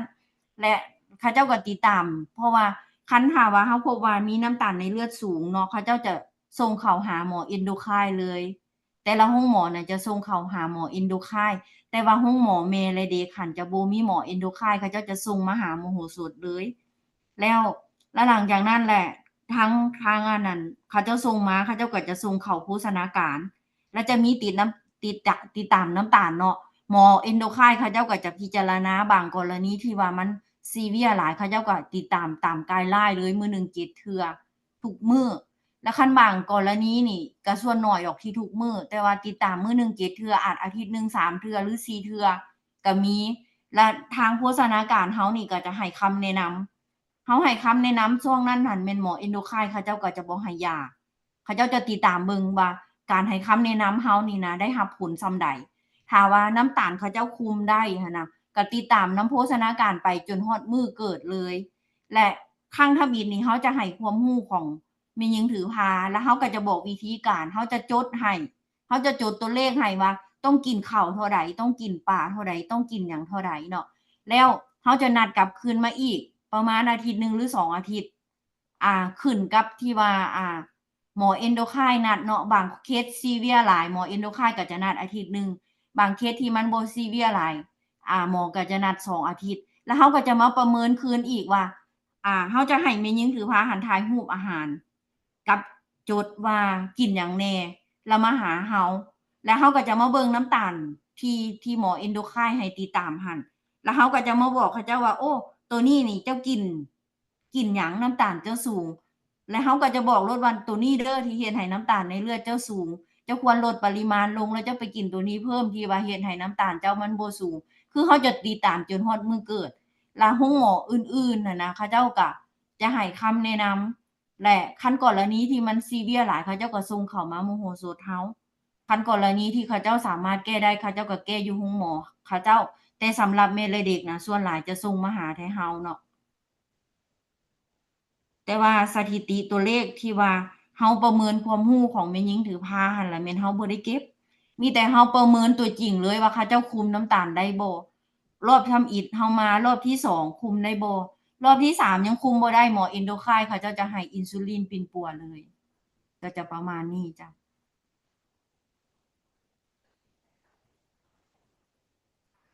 เจ้าอาจารย์สมพรตอบถูกประเด็นบ่เนาะ เจ้าขอบใจหลายๆอันพอเข้าใจในการศึกษาครั้งนี้เพิ่มขึ้นเจ้าขอบใจหลายๆ เลยขอบใจ เจ้าท่านอื่นมีคำถามเติมอีกบ่เนาะ โดยไอ้นวลมีคำถามอยู่ในแชทบอก สบายดี เวลาสกรีนแล้วมันบ่เห็น เดี๋ยวต้องลงแชร์สกรีนก่อนเนาะแล้วเฮาเบิ่งคำถามในแชทเนาะ แล้วไอ้นวลมีคำถามจากสบายดีด้วยส่วนในจะเจ้า โดยข้าพเจ้าซื้อมอไซค์เนาะจากเจไซก่อนอื่นก็ขอบใจเนาะทางท่านหมอที่ว่ามาแชร์ความรู้เนาะเรื่องเบาหวานในแม่หญิงถือพาเนาะข้าพเจ้ามีความสนใจอยากขออนุญาตถามว่าในแม่หญิงถือพานี่ถ้าในระยะที่เขากวดน้ำตาลนี่นะถือว่าก็เจ้าเป็นเบาหวานแท้เลยบ่หรือว่าเป็นในระยะที่ว่า แต่ตอนถือพาเท่านั้นและหลังจากที่ว่าเกิดลูกแล้วดีเขาได้ติดตามบ่ว่ากับเจ้ายังเป็นเบาหวานโตบ่หรือและลูกของกับเจ้าหันเป็นแนวใดหั้นนะก็เป็นเบาหวานคือพ่อคือแม่บ่หรือบ่มีหั้นนะก็มีความสนใจอยากเข้าใจเรื่องนี้ตื่มเข้าใจ เนาะแม่หญิงถือพาที่เฮากวดแล้วเฮาบ่งมาติ คือตัวนี้น่ะจะแม่นเขาเอิ้นว่าเป็นเบาหวานในเวลาถือพา มันจะมี2กรณีเนาะกรณีที่1ล่ะแม่นเป็นเบาหวาน Type 2อยู่แล้วจังมาถือพา ตัวนี้น่ะจะบ่ได้แม่นกินน้ำตาล แต่เขาเจ้าจะให้ติดตามน้ำตาลแล้วก็ติดตามน้ำหมอโภชนาการ และอีกกรณีที่2คือเขาเจ้าบ่ได้เป็นเบาหวานเลย เวลาเขาเจ้าถือพาปุ๊บแล้วเขาเจ้าก็จะเป็นเบาหวาน หลังเขาเจ้าหลังเขาเจ้าอันนั้นเกิดลูกแล้วอะนะเบาหวานนั้นเขาเจ้าก็จะหายไป แล้วเขาก็จะได้แนะนำเขาเจ้าเนาะว่าหลังที่เขาเจ้าเกิดลูกแล้วแล้วเขาจะบอกว่าเจ้าควรกินเขาจะมีเนาะเวลาให้โภชนาการน่ะ มันจะมีช่วงไตรมาสทำอีทันจะกินซ้ำกันกับแม่หญิงทั่วไป เพราะว่าในระยะนี้น่ะมันมีอาการแพ้ท้อง และในไตรมาสที่2จะเพิ่มพลังงานขึ้น และมันเพราะว่าแม่หญิงถือพามันติดตามนำเฮาจนฮอดมื้อเกิดเด้เนาะและไตรมาสที่3หั้นน่ะพลังงานจะเพิ่มขึ้น และเฮาจะบอกแม่หญิงถือพาหั้นบอกว่าผู้ที่โพซิทิฟที่มาเข้าคอนซัลท์นำได้เฮาหั้นน่ะหลังที่เจ้าเกิดลูกถ้าเจ้าเอาลูกให้กินนมตัวเองและแม่นต้องกินพลังงานซ้ำกันกับตอนอยู่ไตรมาสที่3นี้ เพื่อให้ได้สารอาหารเพียงพอกินแบบเดียวกันเลยคันกรณีบางแม่ที่ว่าบ่สามารถเลี้ยงลูกด้วยนมตัวเองได้ และแม่นต้องให้กินซ้ำกับแม่หญิงถือซ้ำกับแม่หญิงทั่วไป ตอนที่เฮาแนะนำตอนทำอีทันเฮาจะให้คำแนะนำตอนช่วงระยะถือพาจนฮอดเขาเจ้า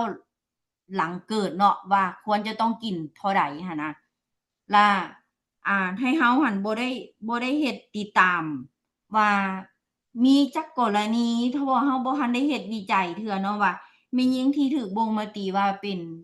เบาหวานในเวลาถือพาแล้วเขาเจ้าสิเป็น Type 2หรือบ่แต่ว่าในสถิติตัวเลขหั้นนะที่ เขาเจ้าให้แนะนำเนาะให้แนะนำว่าให้กวดคอนเฟิร์มทุกปีไทเฮาก็ได้บอกคนเจ็บเนาะมือมาเดือนครึ่งเนาะที่ว่ามาอิหยังกวดหลังคลอดหั้นนะเขาเจ้าก็ให้คอนเฟิร์มกวดน้ำตาลคืน แล้วแต่ละปีเขาเจ้าจะกวดให้กวดน้ำตาลคืนเนาะเขาเจ้าบอกว่าหลังเกิดลูกไป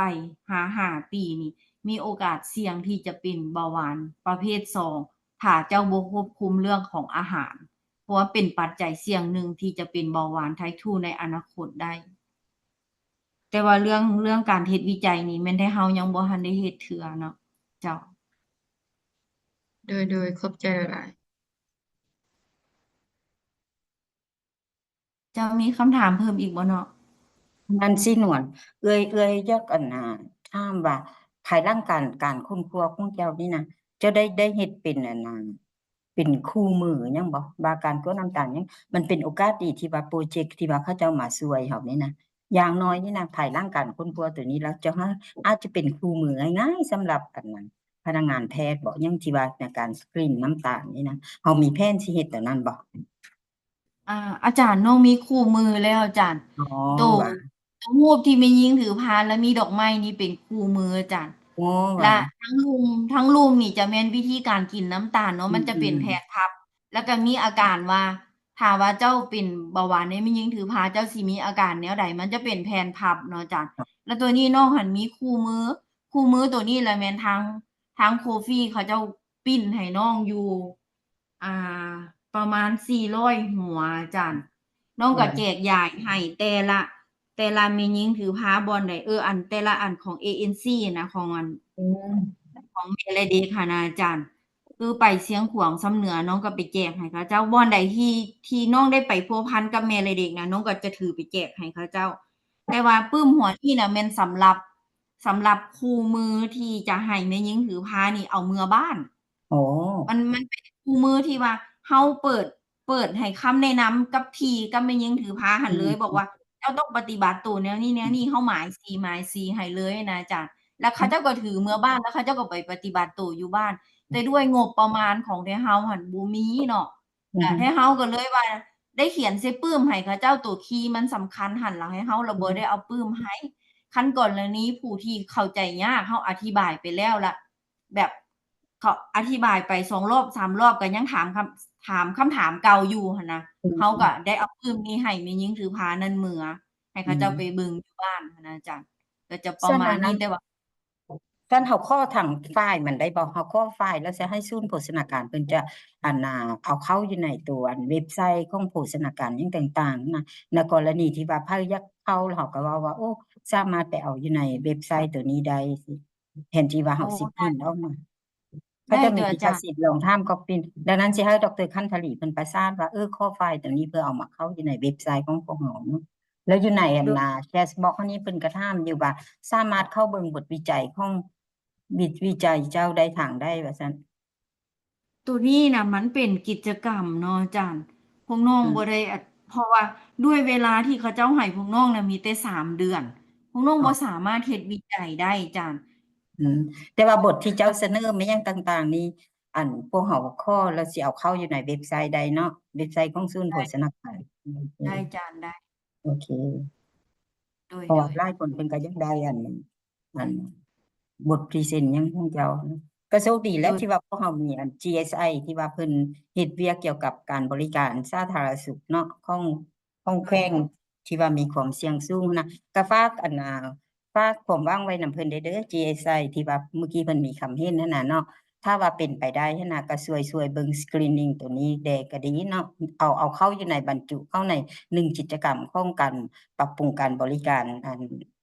สถานที่บริการสุขภาพของเพิ่นก็ดี ซึ่งว่า โดย ปัจจุบันนี้เพิ่นอาจจะบ่มีกิจกรรมตัวนี้ แต่ว่าภายหลังที่ว่าเพิ่นเห็นบทพรีเซนต์ตัวนี้หั้นน่ะ ถ้าว่าตัวใดแขวงใดหรือว่าเมืองใดหรือว่าบ่อนใดที่เฮายังบ่ทันมีกิจกรรมนี้ก็อยากให้ฝากให้เพิ่นคิดหน่อยหนึ่งเนาะมันก็แม่นหนึ่งในกิจกรรมของการบริการทางด้านสุขภาพแม่และเด็กเนาะ เจ้าขอบใจ เจ้าก็ฝากนำเนาะอาจารย์เนาะ เพราะว่าถ้าเฮาหั้นจิตใจของถ้าเฮานะถ้าเฮาอยากเฮ็ดเฮ็ดวิจัยนำอาจารย์ เฮ็ด ฮ็ดกิจกรรมนี้ไปแล้วเฮ็ดวิจัยไปพร้อมหั้นนะอาจารย์ แต่ว่าด้วยเวลาที่เฮามันบ่มีคันว่าทางอันนั้น GSI นั่นนะมีทางคืออาจารย์รัตติพรเว้าหั่นเนาะแต่เฮาก็อยากฝากไว้แต่เฮาก็อยากเฮ็ดวิจัยเนาะเจ้า แม่นละเพราะว่าบทวิจัยน่ะมันจะมีประโยชน์สำหรับเฮาหลายที่สุดเพราะว่าปัจจุบันนี้นะเนาะมันต้องมีหลักฐานในพยานในการอันหยังก็ข้อการสนับสนุนจากการนำนี่นะถ้าว่าเฮาเว้าไปซื่อๆแต่ว่าเฮาบ่มีหลักฐานน่ะก็บ่สามารถที่จะข้อการสนับสนุนเพิ่นให้มีการไกด์ไลน์บอกว่ามันเป็นปกติถ้ากลมปิ่นป่วยหยังต่างๆนะถ้าว่าเฮาเฮ็ดแล้วเฮาก็มาวิเคราะห์วิจัยออกมันก็จะช่วยพวกเฮาหลายเนาะถึงว่าปัจจุบันเฮาเฮ็ดบ่ได้แต่ว่าเฮาคือเห็นอนาคตที่ว่าประเทศอื่นๆเขาเจ้าเฮ็ดได้หมดแล้ว แล้วมันนี่พยาธิ NCD โดยเฉพาะแม่นเบาหวานของเฮามันก็นับเพิ่มขึ้นเนาะเฮาก็น่าเป็นห่วงดังนั้นถ้าว่าเฮาป้องกันไว้แต่ตอนนี้นะมันก็จะดีเนาะเฮาขอบใจ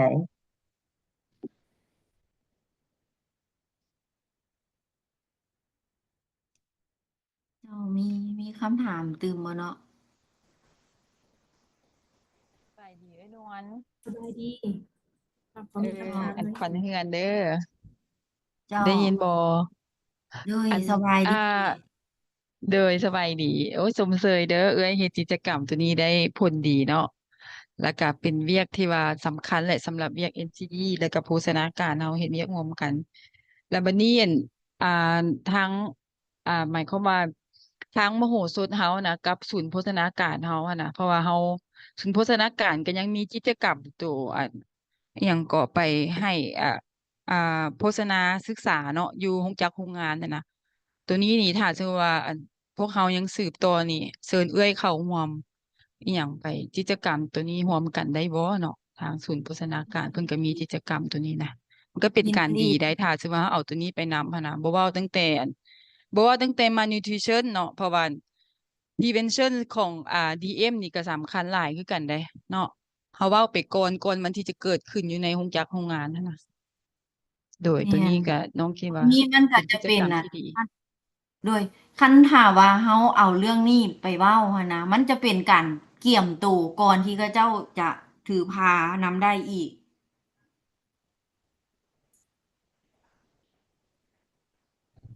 แล้วก็เลยถามคืนเนาะว่าศูนย์โภชนาการเฮายังมีบ่กิจกรรมตัวส่งเสริมโภชนาการในโรงจักโรงงาน หรือว่าในสถานที่หม้องเฮ็ดเวียกหั้นน่ะยังเฮ็ดอยู่บ่ด โด ร ย ขันธลี โดยโดยสบายดีเอ้ยขวัญเฮือนการ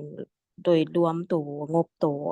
การจัดตั้งปฏิบัติเวียกตัวอยู่ในโรงจักโรงงานเนาะปัจจุบันแม่นงบประมาณของพวกเฮาแม่นยังบ่ทันมีเทื่อเนาะแต่ว่าแน่นอนถ้าสมมุติว่าในโอกาสหน้าถ้าสมมุติว่ามีเนาะมีงบประมาณเข้ามาในกิจกรรมตัวนี้เนาะพวกเฮาก็สิพยายามเอาบทเรียนตัวนี้เข้าไปในกิจกรรมพวกเฮาตื่มโดย อันนั้นเห็น SBK หนุ่ยตรีเพิ่นเปิดข้อ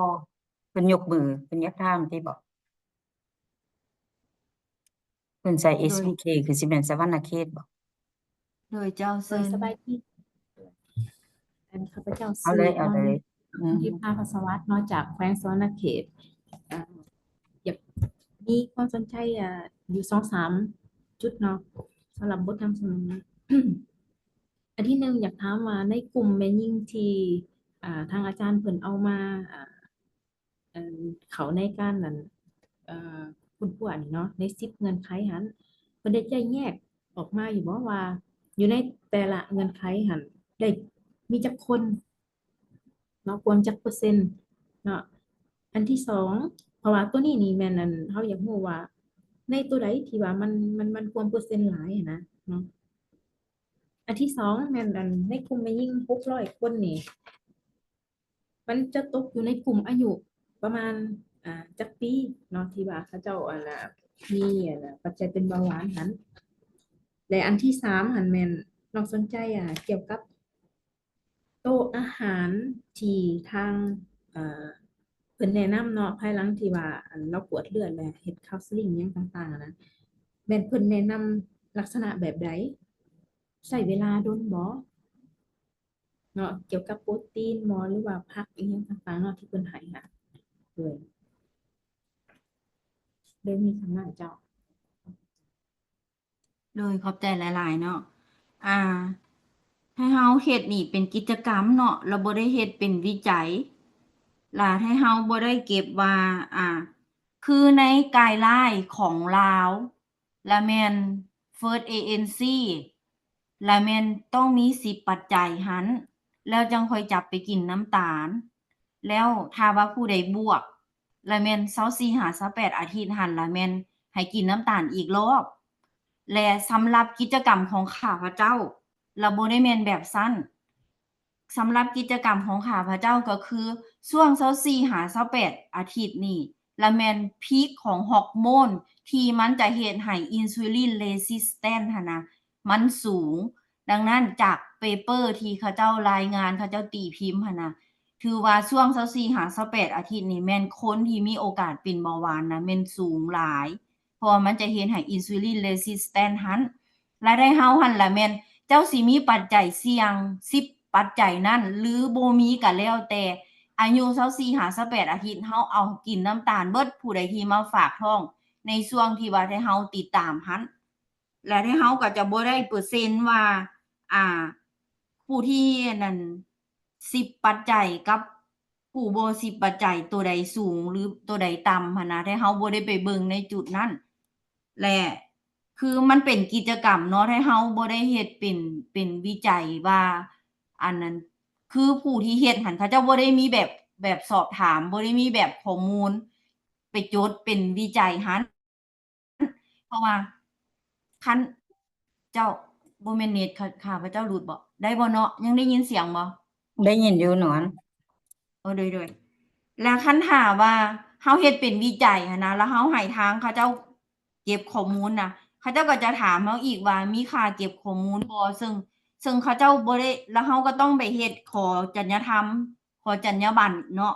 ว่าในการเฮ็ดวิจัยหั้นนะถ้าว่ามีแบบสอบถามมันต้องไปแบบสั้นซึ่งเฮาบ่ได้มีแบบนั้นหั้นนะแล้วก็เลยว่าบ่ได้ข้อมูลสถิติว่าตัวใดที่ว่า10เงื่อนไขกับบ่10เงื่อนไขตัวใดเปอร์เซ็นต์มันหลายหั่นเฮาก็จะบ่ฮู้แล้วเฮาก็จะบ่ได้ฮู้ว่ากลุ่มอายุเพราะว่าเฮาบ่ได้โจทย์เฮาโจทย์เอาตั้งแต่เฉพาะว่าไผที่ว่ามีน้ำตาลในเลือดสูงหั้นเนาะมันเป็นกิจกรรมหั้นนะมันบ่แม่นงานวิจัยอันนี้ก็ขอโทษหลายๆเฮาบ่มีตัวเลขมาสู่ดังนั้นก็คือจังที่ได้เว้ากับทางอันนั้นโครงการนั้น GSI หั่นนะว่าคันหากว่ามีเงื่อนไขในการเฮ็ดให้เฮ็ดวิจัยหั้นนะเฮาก็อยากเฮ็ดเฮาก็อยากฮู้คือคำถามที่อาจารย์ถามหั้นเนาะและสำหรับอาหารเนาะให้คำแนะนำอาหารน่ะแม่นเฮาจะให้เป็น individual เฮาจะให้เป็นรายบุคคลเลย เพราะว่าแต่ละคนน่ะเวลาเฮาให้คำแนะนำเรื่องอาหารน่ะมันสิแตกต่างกัน ความสูงของแต่ละคนน้ำหนักของแต่ละคนน่ะจะได้พลังงานบ่เท่ากัน แล้วเวลาที่เฮาไล่พลังงานน่ะนะเฮาใช้เวลาอยู่ประมาณ2หรือ3นาทีประมาณ2นาทีเฮาไล่พลังงานแล้ว และหลังจากนั้นเฮาได้พลังงานแล้วการกระจายคาร์โบไฮเดรตโปรตีนน่ะเฮามีตารางเฮามีตัวเลขไว้แล้ว แต่ว่าเวลาที่เฮาจะใช้ในการอธิบายหั้นนะใช้โดนหรือใช้ไวหั้นนะแม่นขึ้นกับความเข้าใจของแม่หญิงถือพาหั้นผู้ใดที่เขาเข้าใจง่ายเข้าใจไวเฮาเอารูปภาพให้เบิ่งแล้วเฮาก็บอกว่า อันนี้แม่นข้าวคาบเช้าคาบสวยเจ้าต้องกินเท่านี้แต่ว่าการที่เฮาให้คำแนะนำนะเฮาก็จะถามคนเจ็บพร้อมว่าเขาเจ้ามีหิวช่วงใด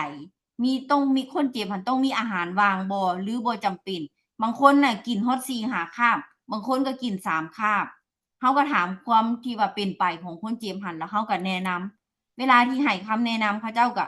แล้วแต่ผู้เข้าใจง่ายเข้าใจไวเนาะบางคน10นาทีก็แล้วบางคนน่ะ30นาทีจังแล้วบางคนฮอด45ก็มีผู้บ่เข้าใจอะนะแล้วคันผู้บ่เข้าใจนะเฮาก็ได้เอาปลื้มให้แต่ผู้ที่ว่าอยู่ในร่วมในกิจกรรมของเฮานี่แม่นได้ปลื้มเมื่อเบิดทุกคน แต่ในกรณีที่เฮาเฮ็ดเวียกตัวจริงในโรงหมอหั่นน่ะเฮาจะบ่ได้มีปลื้มให้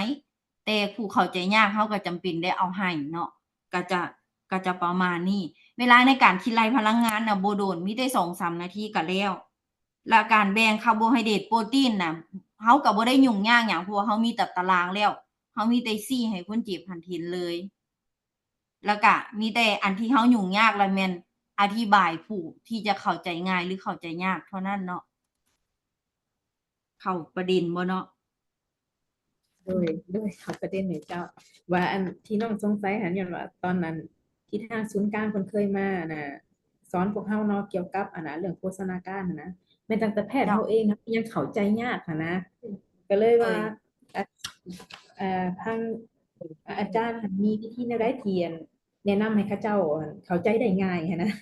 โดย โดย เนาะเข้าใจ เอ่ยอะ เขาจะมีรูปเนาะหันวิธีคิดรายพลังงานน่ะเขามีมาตรฐานไว้แล้วเนาะคิดรายพลังงานใช้เวลาอยู่ประมาณ2 นาที และการกระจายสารอาหารนะเขาก็จะมีตารางไว้แล้ว แล้วเขาจะมีรูปคาร์โบไฮเดรตรูปโปรตีนรูปนมรูปหมักไหม้อย่างสินะให้กับคนเจ็บเขาจะเบิ่งมันก็จะเข้าใจได้ง่ายเขาจะเฮ็ดเป็นส่วนเลย แล้วสำหรับผู้หมอในเฮานะเฮาจะมีฟูดโมเดลมันก็เป็นจานอาหารว่าเจ้ากินซ้ำนี้เด้อ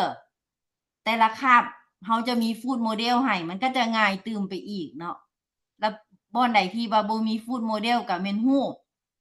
เอารูปให้เบิ่งจะมีรูปอาหาร คือเคยโชว์ให้ทางอาจารย์รัตติพรเห็นหั่นนี่เนาะอาจารย์เนาะจะเป็นรูปอาหารแบบนั้นให้เขาเจ้าเบิ่งเป็นรูปภาพให้เขาเจ้าเห็นประจักษ์ตาเลย แล้วเขาเจ้าก็จะเข้าใจง่ายตื่มขึ้นอีก เจ้า สมพรมีหยังอีกบ่เพราะว่าเวลาเฮาสิหมด ส่วน แล้ว มีจะเอามีน้อยหนึงตัวเว้าเรื่องเอติกน้อยหนึงอาจารย์เพอน้องแชร์ลงในกลุ่มเวบินาร์เนาะคืออาจารย์เพิ่นว่าต้องขอเอติกอีหยังหันยากขนาดที่จริงคันเป็น routine to research ที่คุณหมอเขาเฮ็ดในกรณีใช่นะเพิ่นยกเว้นการลงทะเบียนเนาะและเฮาก็สามารถมาได้มันจะมีอยู่เงื่อนไขที่หนึ่งเลยฉะนั้นขอแจ้งอันอยู่ในเพิ่มเติมถ้าคุณหมอหรือว่าอีหยังหรือว่าถ้าอยากปรึกษาเรื่องการเฮ็ดว่าทางทีมงาน สถาบันเฮาก็มีอันน่ะหน่วยงานตัวนี้ให้คำปรึกษาได้อยู่สามารถปรึกษาพวกเขาได้เนาะเจ้าอยากแจ้งแต่เท่านั้นแหละจ้ะ เจ้า เจ้า เจ้าขอบใจสมพรเจ้าอันมาฮอดนี้เวลาเฮาก็หมดเนาะดังนั้นมีแต่แจ้งให้พวกท่านรู้ว่าน่ะจุดประสงค์ในการเฮ็ดสัมมนาออนไลน์ของพวกเฮานี่นะมันก็แม่นเพื่อการแลกเปลี่ยนเพื่ออัปเดตว่า โอ้อันสถานการณ์ฮอดใช้แล้วมันจึงมีอันตอบโจทย์ที่ว่าดร.คนเหือนรับตั้งคำถามว่าถ้ามาประสานงานกันยังจะดีขึ้นเนาะดังนั้นท่านเดือนนี้จะเป็นเดือนสุดท้ายสำหรับโครงการ ANRCB ของพวกเราจะให้การสนับสนุนที่ว่าโคชชิ่งร่วมกับศูนย์โภชนาการ แล้วพวกเราก็หวังว่าศูนย์โภชนาการเพิ่นก็จะสืบต่อเนาะสืบต่อในการดำเนินสัมมนาออนไลน์นี้ต่อไปในเดือนต่อๆไปซึ่งเราก็เห็นว่ามันมีประโยชน์หลายเนาะก็ขอโทษหลายๆดร.บุญยอดเพิ่นขาเวียกเนาะเพิ่นบ่สามารถมาปิดได้ดังนั้นในนามศูนย์โภชนาการพวกเราก็ขอบใจหลายๆทางอาจารย์นวลเนาะที่ว่าเพิ่นได้มานำเสนอให้เราเห็นว่าผลมันเป็นคือแนวใดแล้วมันก็จะเฮ็ดให้พวกเรานี่รู้ว่าอนาคตข้างหน้าศูนย์โภชนาการกลุ่มปิ่นปัวแล้วก็ศูนย์แม่และเด็กนี่เราจะต้องประสานงานคือแนวใดเนาะซึ่งว่าไกด์ไลน์มันจะสำคัญที่สุดเนาะพวกเราจึงบ่มองท่าว่ามันมีโปรเจกต์แล้วจึงมาเฮ็ดนะดังนั้นถ้าว่ามื้อนี้เนาะอย่างน้อยพวกเราก็ศูนย์โภชนาการก็รู้แล้วว่ามีการริเริ่มแบบนี้เราจะประสานงานคือแนวใดเราจะเอาเข้ามาในคู่มือแค่ไหนได้แล้วเวลาเราลงไปฮู้จักโรงงานบ่หรือว่าภาคส่วนอื่นๆนั่นเราก็จะเฮ็ดคือแนวใดเนาะดังนั้นขอขอบใจมายังทุกๆท่านที่ได้สละเวลาอันมีค่ามาร่วมกับพวกเราแล้วก็ขอบใจนายแปลภาษาหลายๆเด้อที่ว่าเพิ่นได้แปลให้เฮาเนาะถึงว่าจะบ่มีต่างประเทศเข้าร่วมก็อย่าแต่ว่าทีมงานอเมริกาเขาเจ้าจะได้เบิ่งนำเฮาเนาะดังนั้นสำหรับเดือนต่อไปถ้าว่าศูนย์โภชนาการเพิ่นสืบต่อก็จะบ่มีการแปลภาษาเนาะเพราะเฮาจะใช้เป็นภาษาลาวล้วนๆเลยเนาะมาฮอดนี้พวกเฮาก็ปิดสัมมนาของพวกเฮาในเดือนนี้ก็ขอขอบใจขอให้ทุกท่านโชคดีเนาะโอเค เจ้าขอบใจหลาย ถ่ายรูปในนี้ถ่ายไหนแคปหน้าจอเปิดกล้องถ่าย โดยอันเฮา ขันบ่ได้ถ่ายว่ะขัน โดยเฮาแคปไว้ละ ว่า ต่อ แคปไว้แล้วโอเค เดี๋ยวแต่ละท่านเปิดหน้าจอไว้ก่อนก็ได้แต่ว่า เปิ เสี ด ย หน้า ดาย จอก็ เอ ดี อ ได้ อันเพราะว่าเดือนสุดท้ายแล้วเด้เนาะจังได๋เอ้ย แม่น เอ้ยอันบ่อยู่เด้ถ่ายเอาทีละนึกเด้อดีใจ บ่ เด้อ ถึงบ่อยู่ ที่ คันว่า ได้ เพิ่นจัดสัมมนากับเขาอยู่ เพราะว่าเป็นหัวข้อที่สำคัญกับเขานำตลอด โดย ว่าอย่างน้อย คิดฮอดเอ้ย เขา เด้ ก็ อ ก็อัปเดตเอาถ่ายแล้วเนาะ โด ๆ ย เสียดายกล้อง เสียดาย กล้อง อัน เขา ผู้ เข้า นำเสนอบ่ได้กล้องเนาะ ว่าก ล้องบ่ได้แล้วบ่ได้มีรูปนำ นั่นแหละ อ้า เนาะ ว เสีย หนู ดาย ผู้พรีเซนต์บ่ได้ แหน่ แต่ยังว่าผู้พรีเซนต์เพิ่นบ่มีกล้อง แห ส น่ บาย ขอบ ดี ใจหลายๆเด้อ สบาย ไอ้น ดี วล ดอกเต อ้า อ วขอบใจ เพิ่น บ๊าย ได้ บา แชร์เพิ่นเตือนให้ ย เฮาตื่มเลยเด้อ จ้า แล้วเฮาสิที่แชตหาทาง WhatsApp ตื่ม เจ้า เพราะว่า ขอบ หลาย ใจ ท่านเพิ่นนั่นขอบนเรียนมาอยู่โตะคู่มือหั้นน่ะ อือ โด ฮึ ย ขอบใจ ขอบใจ สอน เอ้ยนวลโตะโปสเตอร์ หรือว่าคำแนะนำหั้นสามารถแชร์ได้เนาะ โดย โอ้ สบายดีพรผู้หลัก สบายดีส้มเชยเด้อ ขอเอกสารนำหน่อยเด้อ ส่งลงกลุ่มก็ได้เด้อ โดย ส้มเชย ขอบใจ ขอบใจ เจ้า หลายๆไอ้นวล หวังว่าอีก2แข่งหั้นอาจจะได้มาพบกันอีกเนาะ เฮาสิมาเบิ่งผลนำกันตื่ม